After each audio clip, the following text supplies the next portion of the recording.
your families. All the way through, we bring you sympathy, but more importantly, we bring you solidarity. We will not rest until every one of those families is properly housed within the community in which they want to live, not shipped round the country the way they are at the moment. Grenfell Tower symbolised for many everything that's gone wrong in this country since austerity was imposed upon us, and the way in which those who maybe not be wealthy, those who are poor, those who are on low wages, those who desperately need succour, who need a roof over their heads, and yes, who desperately need shelter, the way in which this brutal system treats them. And we will stand with them. We will stand with them. 10 years ago, the Tories' friends in the City of London and elsewhere, the bankers and the profiteers, crashed our economy. And when the Tories came to power in 2010, they used that crisis as an excuse to impose the neoliberal trickle-down economics on our society, and alongside the tax cuts to the rich, which are an inherent part of that theory, it was the austerity measures to force working class people to pay for the crisis that the rich, the bankers and the profiteers, the Tories caused. And since then, people have suffered. 1.25 million turning up at food banks last year because they were hungry and starving under austerity. I tell you this, we give a pledge to that 1.25 million and all the others. When we bring this government down, we will feed our people and there will be no hunger in our society.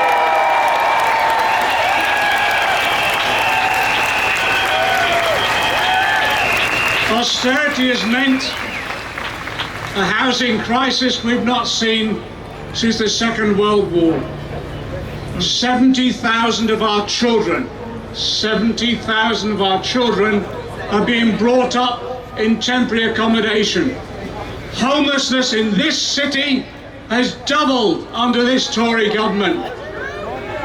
In the 5th richest country in the world, we have people sleeping and dying on our streets. I give this pledge. When we come to power, we will build 1 million homes, 500,000 council homes. We will end homelessness in this country once and for all.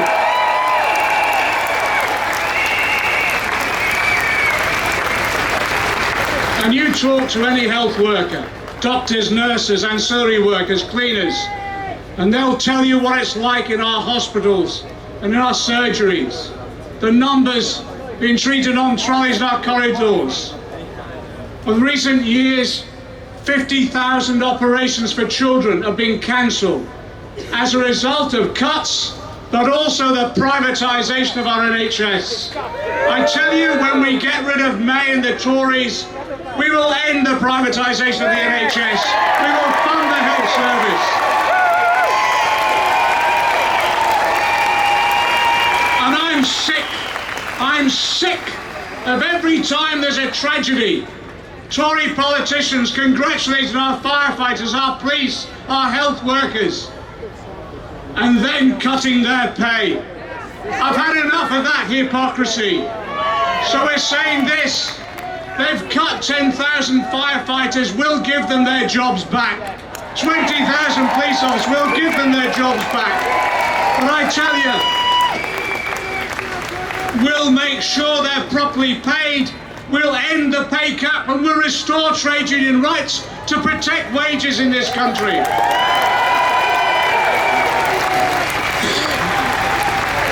And the people who borne the brunt of austerity are two groups in particular.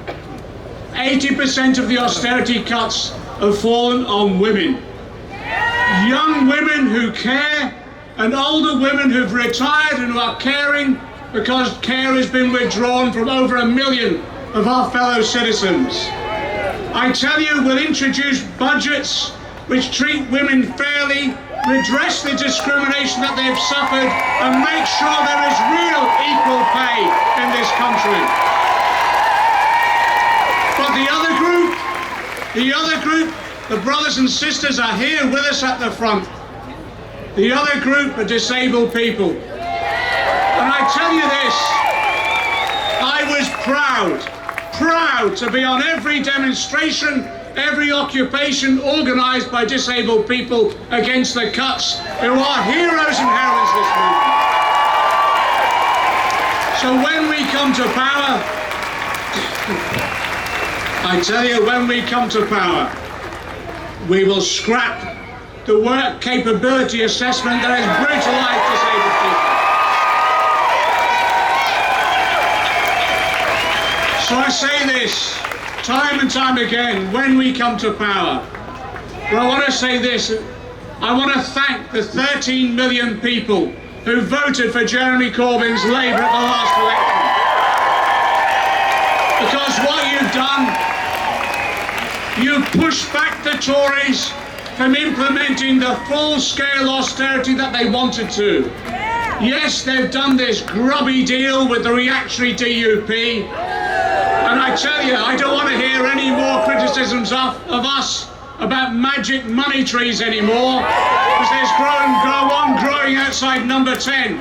And if they can find the money for the DUP, they can find the money for the rest of the country and for working class people. So I say, when we come to power, because you might have noticed, this isn't the strong and stable government that they hoped for. We need now to bring an end to this government at the first opportunity. And I give you this pledge. In there, in the House of Commons, we'll use every device we possibly can, not just to block their policies, but to bring them down at the first opportunity. But you know, you can help. We can all do this together. We can do this together. We've had 100,000 people out on the streets today. Let's build and build and build in every community, because we want in every community now, through every trade union, through every community group, through every campaigning group, people organising now to stand up and say, enough is enough, we're not taking any more. And in that way, working together, we can divide and demoralise them and drive them from office. And what do we need then?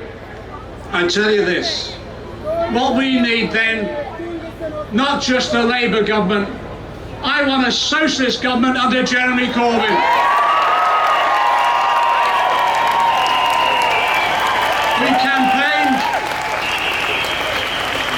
We campaigned for years under that slogan, another world is possible. But I tell you now, another world is in sight. Let's seize the moment, comrades.